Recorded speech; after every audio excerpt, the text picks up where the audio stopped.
sagalee qeerroo bilisummaa Oromooti.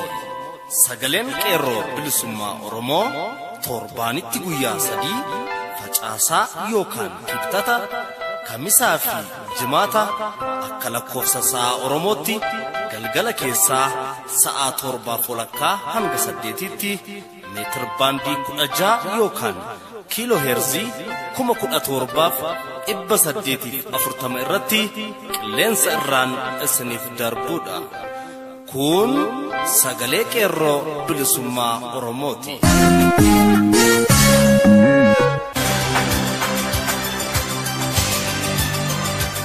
Facaasaa gurraan dhala 6,2018 ashamaa akkam jirtu kabajamoo fi jaallatamoo dhaggeeffattoota sagalee qeerroo bilisummaa Oromoo. Kun qophii sagalee qeerroo bilisummaa Oromoo kallattiin Oromiyaa irraa siniif darbaa jirudha. Sagantaan keenya akkuma beekamu oduu isin dhageessisuun eegala. Oduutti aanee qophii addaa keessummaa kabajaa barsiisaa waggoota dheeraaf caasaa qeerroo bilisummaa Oromoo keessa turaniif ammallee qabsoo geggeessuu keessatti gahee isaanirraa eegamu bahataa jiran qabannee dhiyaanna.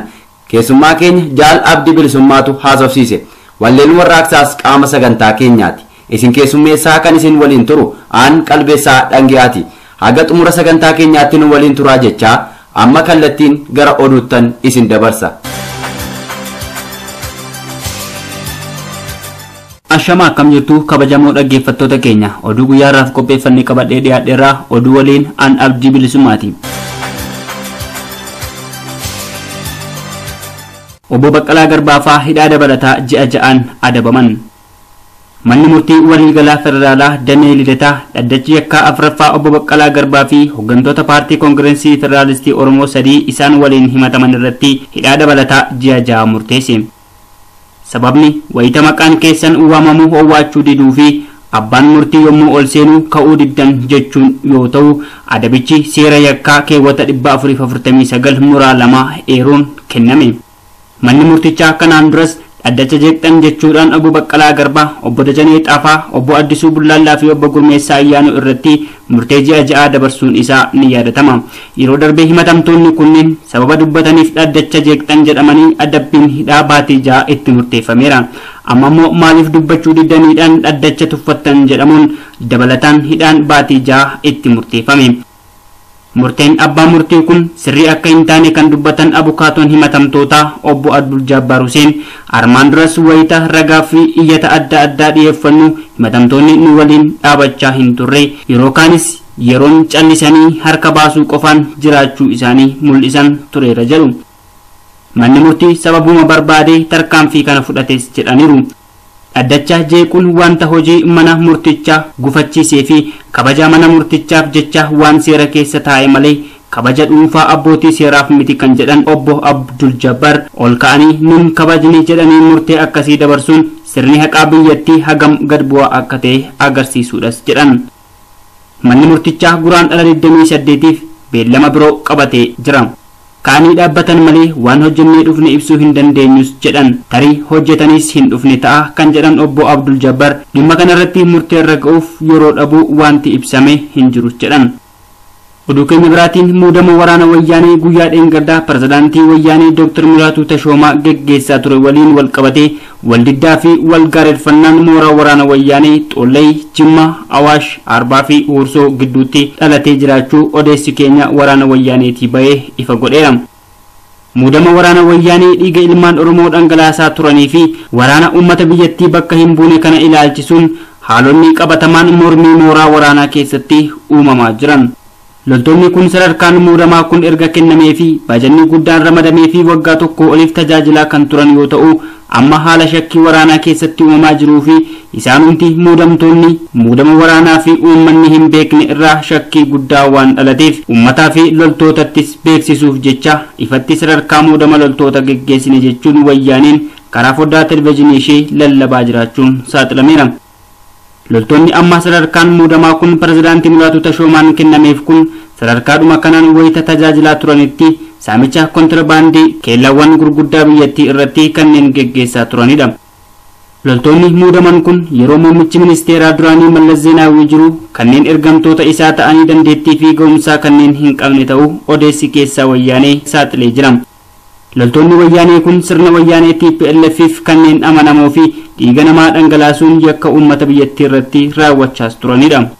Loltoota muudaman kana keessaa kanneen itti gaafatamtoota mana hidhaa bakkoota garaa garaa ta'uun hidhamtoota ilmaan Oromoo saboota cunqurfamuu hiraarsaa turan jiraachuu odeessi keessa waraana wayyaanee ba'ee nu qaqqabe ifa godhee jira. Sadarkaan muudama loltoota wayyaanee kun erga dhoksaan raawwatee waggaa tokko oliif tajaajilaa turanii waldiddaa walgareeffannaa ajaja fudhachuu diduu fi wal shakkii guddaan mooraa waraana wayyaanee hedduu keessatti kan mul'achaa ture ta'uu kan saaxilame maddi keenya yeroo sadarkaan muudamaa kun ifatti uummatatti maqaaf beeksisuuf ergamaan wayyaanee pirezidaantii Mulaatuu Tashoomee sirna muudamaa loltoota kanaaf kennee booda haalli mooraa waraanaa keessa jiru daran yaaddessaa ta'uutu mul'ate. Guyyaa kaleessaa aanaa Daaroo Labuu magaalaa Sakinaa jedhamtu keessatti meeshaa fidaa jedhanii hawaasa nagaa hidhaatti guuraa turaniiru. Manguddoo fi sheekota nagaa dararaa akka turan maddeen keenya nuuf gabaasan.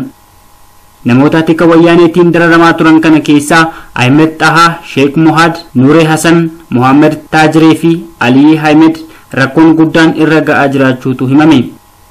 Godina Harargee lixaa aanaa Qumbii Bordoddeetti makalaakaan uummata daangaa tiksu irraa meeshaa hiikuuf doorsisuu itti fufee jira. Guraan ala tokko bara 2018 jiraatota walitti qabuun hidhannoo keessan hiikkadhaa jedhanii uummata sodaachisaas oolaniiru. Uummanni garuu yaada kana fudhachuu diduudhaan mootummaa wayyaanee waliin wal'aansoo wal qabuu irratti argama. Godina Arsii lixaa daangaa aanaa Wandoo fi aanaa Shashamannee gidduutti kan argamu bosonni gaara Abaaroo gubachuun dhaga'ame. Sababiin balaa kana yeroof beekamuu baatus gama mootummaan keessattuu gara warra federaalaatiin sochiin dhaamsuuf godhamee laafaa ta'uutu himama.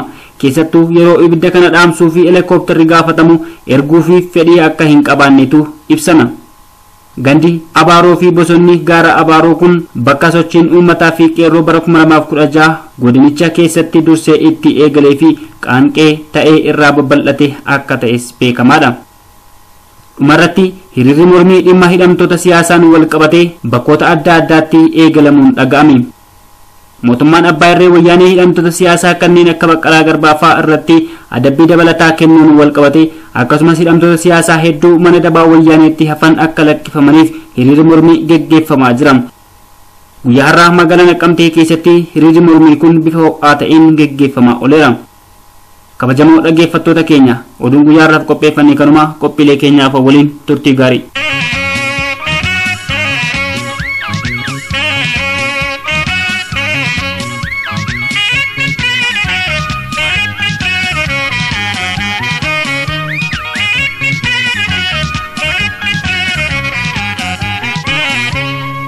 Kan dhaggeeffataa jirtan qophii sagalee qeerroo bilisummaa Oromoo meetir baandii 16 yookaan kiiloo heerzii 17,840 irratti isiniif darbaa jirudha. Oduu kan isin dhageessise Jaal Abdii Bilisummaa ture horii bulii jenna. Kanatti aansuun wallee warraaqsaa tokkoon booda gara qophii itti aanutan isin dabarsa. Ammas nu waliin turaa jenna.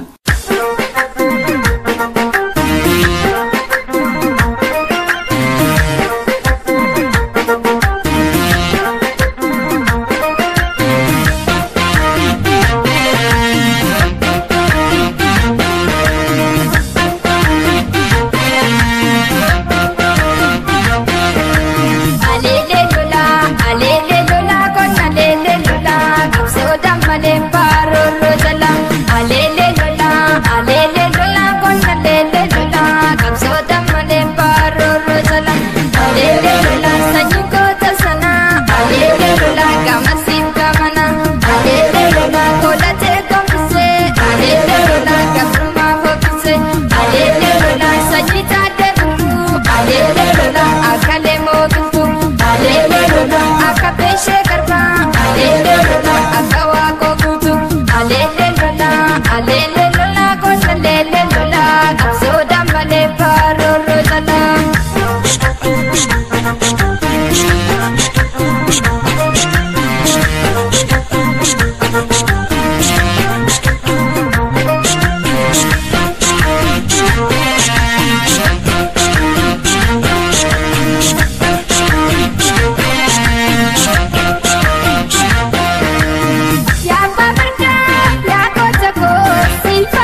dhaggeeffattoota keenya guyyaa har'aa barsiisaa tokko haala qabsoo bilisummaa Oromoo jalqabaa kaasee haga ammaa fi haala yeroo ammaa kana deemaa jiru wajjin wal qabsiisee gaaffiif deebii gochuuf qabannee argamna. Duraan dursee maqaa uummata Oromoo fi dhaggeeffattoota sagalee qeerroo bilisummaa Oromootiin nagaan siin jecha itti dabaluudhaanis baga nagaan dhuften siin jedha. Baga nagaan turtan naa dhufannaanis. Gara gaaffii keenyaatti tun darbiin dura wal baruuf akka tolutti eenyummaa kee, gahee hojii kee fi eessaa akka dhufte akkasumallee maqaa kee nuuf himtee gara gaaffii keenyaatti dabarra. Maqaan kiyya Odaan jedhama. Barsiisaadha. Harargee Baatirraan dhufe. Egaa barsiisaa Odaa amma kallattiimaan gara gaaffiif deebii keenyaatti dabarraa. Ati sadarkaa barattummaarraa kaastee haga sadarkaa barsiisummaatti caasaa guddicha adda bilisummaa Oromoo kan ta'e qeerroo bilisummaa Oromoo keessatti qabsoo bilisummaa Oromoo milkeessuuf carraaqaa turte ammas itti jirta. Mee jalqabarraa kaasii milkiiwwan argamanii fi gufuu qabsoo bilisummaa Oromoo mudataa ture gabaabinaan haala darbe wajjin wal qabsiisiitii dhaggeeffattoota keenyaaf ibsime. Qabsoon bilisummaa Oromoo akkuma beekamu qabsoo yeroo dheeraa fudhatedha. Akkasumas wareegamaa fi aarsaan guddaa kan itti kaffalamedha. Lubbuuwwan goototaa fi hayyoota qaqqaalii hedduun itti wareegamee kaan achi buuteen isaanii dhabamee kaanis mana hidhaa keessatti umurii isaanii kan dabarsaa jiranidha. Qabsoon Oromoo bifa garaagaraan guyyaa gabrummaan lafa Oromoo fi qe'ee Oromoo irratti dagaagdee irraa kaatee qabsoon karaa adda addaan itti fuftullee qabsoon bifa qindaa'ee fi dhaaba siyaasaatiin kan hundeeffamte adda bilisummaa Oromootiini. Guyyaa sanarraa kaasee guyyaa Elemoo Qilxuufaa, Mirxaaqiifaa akkasuma Jaarraa Abbaa Gadaafaa qabsoo kana bosona seenanii afaan qawweetiin qabsoo eegalanirraa kaasanii aleellaa adda addaa fudhachuun tarkaanfii adda addaa irratti fudhachuun injifannoo hedduu galmeessaa diina kuffisanii kufaa irraan ga'anii. Achi boodas addi bilisummaa Oromoo afaan qawween qofa osoo hin taane biyya keessatti dargaggoo Oromoo qeerroo Oromoo gurmeessuudhaan keessattuu dhaabbilee barnootaa fi magaalota adda addaa keessatti akkasumas baadiyyaa keessatti gurmeessuudhaan qabsoo finiinaa kan akkasittiin qabsoo fincila diddaa gabrummaa barattoonni eegalan kanaaf bu'uura dhaabee akkasumas kun hanga har'aa kanatti hanga fincila xumura gabrummaa kanatti qabsoo itti fufsiisee har'aan ga'ee jira. Injifannoowwan hedduunis argamanii diinota bakka hedduutti harka kennachiisuudhaan biyyaa fi biyyee isaa akkasumas haqaa fi mirga abbaa biyyummaa isaa falmachaa qabsoon adda bilisummaa Oromootiin jabaattee dhaaba siyaasaa tokko jalatti gaaddisa tokkummaa tokko jalatti gurmooftee har'aan ga'amee jira. Qabsoon Oromoo kana fakkaata. Egaa milkiiwwan gurguddaadha kan itti nu kaastee milkaa'ina gammaatti ta'e kana keessatti adda bilisummaa Oromoon erga ijaaramee kaasee qabsoo hidhannoo taasisuudhaan bakka garaagaraatti yeroo garaagaraatti diinaa haleeluudhaan uummata Oromootti kabajaa horaa tureera. Mee egaa gaaffii keenya keessaa wanti nu hafe gufuuwwan qabsoo bilisummaa Oromoo kana mudataa turan mee waan uummata kanaaf qooddu xinnoo jira? Akkuma beekamu qabsoon bilisummaa Oromoo diina hedduu qaba. Diina lakkoofsi isaanii beekuu hin danda'amne yeroodhaa gara yerootti diinni karaa adda addaatiin gufuu adda addaa uumuudhaan qabsoo kana gufachiisaas ga'eera. Haa ta'u garuu gufuuwwan kanaaf yerootti qabsaa'onni akka kennatanii biraatti hafan hin jiru. Kana yoo jennu akkuma beeknu akkuma qabsaa'ota irraa dhageenyu akkuma seenaadhaanis arginu qabsoon bilisummaa Oromoo adda bilisummaa Oromootiin tarkaanfataa as ga'e kun yeroo garaagaraatti qabsoo kana keessa ilaalchonni diinaa hanga seenuutiin dirreen qabsoo kun hanga bakka garaagaraatti cabufaa ga'ee akkasumas keessattuu qabsoon bilisummaa Oromoo hidhannoo qawweetiin adda bilisummaa Oromootiin eegalame kun gara ba'a Oromiyaa naannoo daangaa Harargee fi Baalee akkasumas daangaa Booranaa fi Gujii kanarraan jabaataa achitti kan inni kurfaanni isaa cimaa dhufe. Fakkeenyaaf duratti bara Ziyaad Barree karaa sanaan duulu asiin waraana dargii faashistii dargii ofirraa deebisaa gara asiin Ziyaad Barree daangaa Oromiyaa irraa dhiibaa hanga waraanni bilisummaa Oromoo diinota gurguddoo kana gidduutti hanga dhabamuu ga'ee garuu lubbuun isaa baraaramee achi booda qabsoon hidhannoo adda bilisummaa Oromoo kun deebi'ee jabaataa dhufee achi boodas qabsoon bilisummaa Oromoo kun kan adda bilisummaa Oromootiin tarkaanfatu kun erga dargi kuffisanii sirna biyya bulchuu mootummaa ce'umsaa jalatti biyya kana bulchuu eegalanii uummata Oromoo hoogganuu eegalanii bitti lama OPDO yookiin immoo wayyaaniin erga OPDO hundeessitee uummata Oromoo afaaniin gowwoomsaa uummata Oromoo kana akka adda bilisummaa Oromoo irratti duulan godhaa uummata gabrummaadhaan jaanjee kana gara adda bilisummaa Oromootti diinoomsuudhaan mudannoowwan gurguddootu uumamaa as ga'ee achi boodas yeroodhaa gara yerootti qabsaa'ota fakkaataa adda bilisummaa Oromootti makamaa hanga dirree qabsoo Oromoo kana bibittinneessanitti kan yaalaa turan hedduu jiranii achi boodas kanneen afaaniin qabsaa'ota fakkaataa ergama diinaa adda baasaa ergama diinaa takka galma hangaa qabsoo kana keessatti yeroo hedduu gufuu ta'anii qabsoo kana laamsheessan hedduutu ni argama.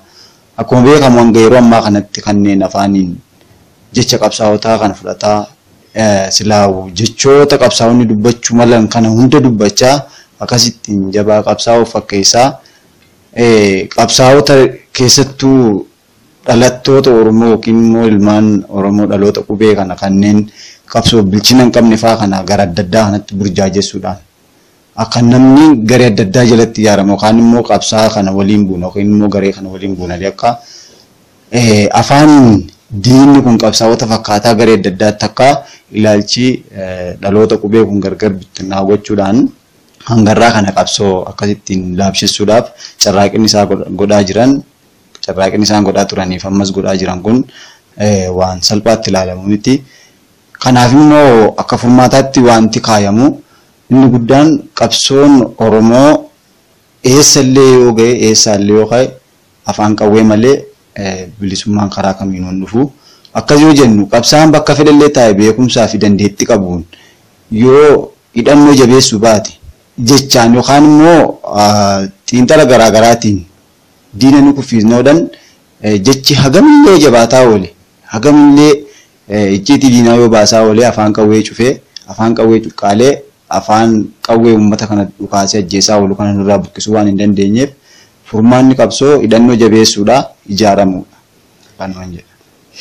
Egaa barsiisaa Odaa waan baay'eedha kan itti nu kaastee akkasuma qabsoon bilisummaa Oromoo gufuuwwan hedduu keessa darbeetti kan inni bakka kana ga'ee yeroo hundeeffama isaatirraa kaasee yeroo mootummaa garaagaraa mootummaa abbaa irree garaagaraa Ziyaad Barree fi mootummaa Dargii wajjiran yeroo isaan wallaansoo guddaa waliin qabaa turan illee nuuf eerteetta. Mee ammas duubumaan si deebisee sochii qeerroon bilisummaa Oromoo waggoota 3 yookiin 2 dura bara hundeeffamee kaasee hojjetaa ture mee maal fakkaata? Bara hundeeffamerraa kaasee waggaa 2 dura jechuu kooti. Bara hundeeffama qeerroo bilisummaa Oromoo. Ayyee. Qeerroon bilisummaa Oromoo akkuma beekamu qeerroo kan moggaafame. Qeerroon moggaan mataan isaatu waraana bilisummaa Oromoo yookiin immoo addi bilisummaa Oromoo maqaa kanaatiin otoo fi moggaasin dura gareen Elemoo Qilxuufaa gareen Mirxaaqiifaa Yemenii deemanii qawwee hidhatanii Somaaliyaa keessa darbanii dhufanii gubbaa qorichaa na Harargee lixaa aanaa gubbaa qorichaa gaara seenanii gaafa dhukaasa eegalan maqaa qabsoo Oromoo yookiin immoo maqaa dhaaba siyaasaa kanarratti waliin galle yeroo sana qeerroo jedhaman. Waraanni bilisummaa Oromoo jalqabaa kun qeerroodhaan waamamu. Qeerroon kun yeroo sana akka hoogganaatti Elemoo Qilxuuti. Waraanni bilisummaa Oromoo guyyaa san qawwee hidhatee dhufee gaara seene kun maqaa qeerroo jedhamu yaamama. Qeerroo bilisummaa Oromooti. Achi booda gareen waldaa Maccaaf Tuulamaa keessa jiranis kanneen akka Jeneraal Taaddasaa Birruufaa wajjin wal qunnamanii Jaarraa Abbaa Gadaafaa wajjin booda maqaa moggaana jedhanii kaan adda bilisummaa uummata Oromoo kaan immoo adda bilisummaa uummattoota Itoophiyaa jechuun maqaa kana erga irratti mari'atanii wal falmanii booda adda bilisummaa Oromoo waraanni isaanii immoo waraana bilisummaa Oromoo jedhanii moggaasanii sababa kanaaf qeerroon achirraa ka'ee gaafa dargaggoota Oromoo manneen barnootaa akkasumas magaalaa fi baadiyyaa hunda keessatti hundeessan maqaa kanaan moggaasan isaanis qeerroo bilisummaa Oromooti.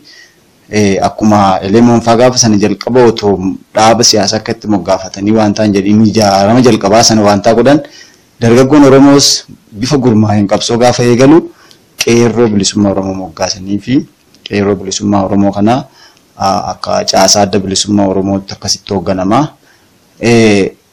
Dambii fi haalli tarsiimoo siyaasa isaanii hundi kan adda bilisummaa Oromootiin hoogganamu yookiin immoo karaa isaaniitiin kan adeemsifamu waan ta'eef bakka hundatti ijaaramee irra guddaa yeroo sanaa tokko tarkaanfii dhoksaadhaan tarkaanfii ergamtoota diinaa irratti fudhatamu akkasumas uummata dammaqsuu ammeenyaaf shira diinni uummata kana irratti raawwatu guyyuudhaan to'achuudhaan akka uummanni kan dammaqee dura dhaabbatee falmatu gochuudhaan gaheen isaanii kun adeemsaan uummata bira gahaa dhufee akkuma beekamu barattoonni gaafa gurmaa'an dargaggoonni gaafa gurmaa'an hiriyoota isaanii maatii isaanii hubachiisaa adeemsa keessaan qabsoon kun dho'ee gara fincilaatti jijjiiramee uummanni bahee falmatee lafaa fi qabeenya isaa saamamu kana dura dhaabbatee hin saamamu jedhee falmatee biyya isaa irratti du'ee itti wareegamee itti hidhamee qabsoon kun jajjabaatee booda qabsoo uummata bal'aa ta'ee uummanni bal'aan dammaqee shiraa fi ammeenya diinaa kana irratti erga ka'ee booda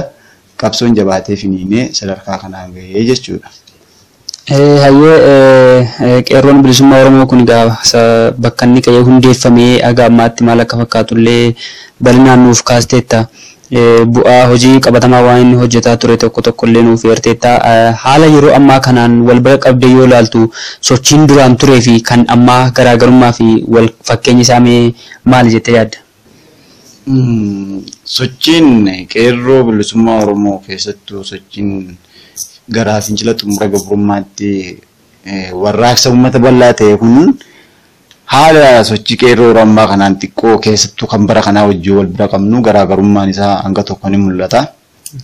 Akkas yoo jennu qabsoon kun injifannoowwan hedduu erga galmeessee as ga'e booda afaan faajjisiisota hedduu yookaan immoo kanneen diina keessa ta'anii yookiin immoo ergama diinaa qabatanii afaaniin qabsaa'ota fakkaatan kun xiqqoo ilaalcha qeerroo keessattuu qeerroon hin ijaaramiin qeerroon tarsiimoo siyaasaa yookaan immoo hubannoo siyaasaa tokkoon hin bilchaatin adeemsa keessa dammaqiinsuma kanaan haa kaa'an malee waan hin ijaaramneef waan tarsiimoo garaagaraatiin hin bilchaanneef rakkoowwan garaagaraa ni uumamanii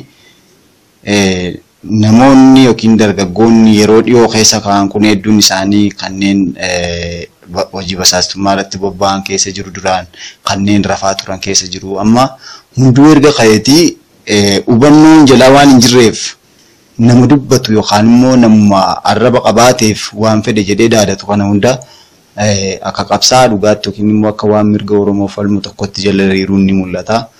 Kana malee qeerroo yeroo ammaa kana keessa yoo ilaalle haaloo dhuunfaatiif gurmaanii nama loluu maqaa qeerrootiin akkasumas saamicha garaagaraaf illee haalli itti bobba'an isaan akkasii kun immoo irra caalaa ergama diinaatiin kan diinni afaan sobaatiin yookaan immoo arrabaan qabsaa'aa goota fakkeessuun gara garaagaraatti uummata afaan faajjessee uummata kana wallaalummaa yookaan immoo uummata kana hubannoo siyaasaa hin qabne kanatti fayyadamee haala kanaan gara hin taanetti hiriirsuun kun irra caalaa ergama diinaati. Akkasumas darbee qeerroo fi foolleen akkuma beekamu diinaa yeroo ijaaramu argina yeroo kana. Kana keessatti immoo qeerroon hedduun isaa kaan wallaalaan kan isa ijaare kun akkuma qabsaa yookiin akka gootaatti fudhatanii kaan immoo otoo beekanii kanneen duraanis akkuma dubbadde hojii basaastummaa irratti yookiin immoo diina waliin kanneen hojjetaa turanis amma qeerroo ofiin jedhanii diina wajjin yeroo gurmaa'anii hojii saamichaa fi hojii diinummaa yeroo hojjetan ni argina. Irra caalaan isaanii ammallee kan beekuu qabnu wallaalatu jira. Namni isaan ijaaru yookiin namni isaan geggeessu kun diina ta'ee fira qabsoo ta'ee wanti beekan waan hin jirreef wallaalaan karaa hin taane irra yeroo hiriiran ni argina. Kanaaf immoo akka furmaataatti wanti keenyu qeerroon akka duraanii sana dhoksaan yoo hin ijaaramne dhoksaan yoo tarsiimoo siyaasa Oromoo kana haqa Oromoo kana irratti leenjii hubannoo hin qabaanne ammas bubbeen kallattii hundaa yoo dhufee raafamuu danda'u. Sababa kanaaf ijaaramuu nu barbaachisaa, bilchina nu barbaachisaa, haqaa fi qabsoo Oromoo kana sirriitti gadi fageenyaan beekuu nu barbaachisaa jedha. Gaaffiif deebiin barsiisaa Odaa waliin taasifne kutaa lammaffaan sagantaa keenya taanuun itti fufaa.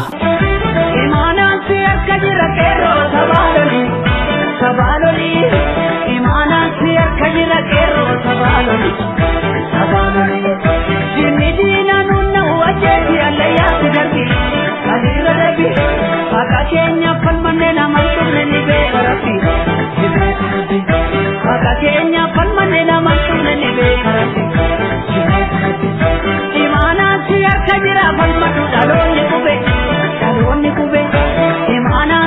kajira falmatu dhaloonni kube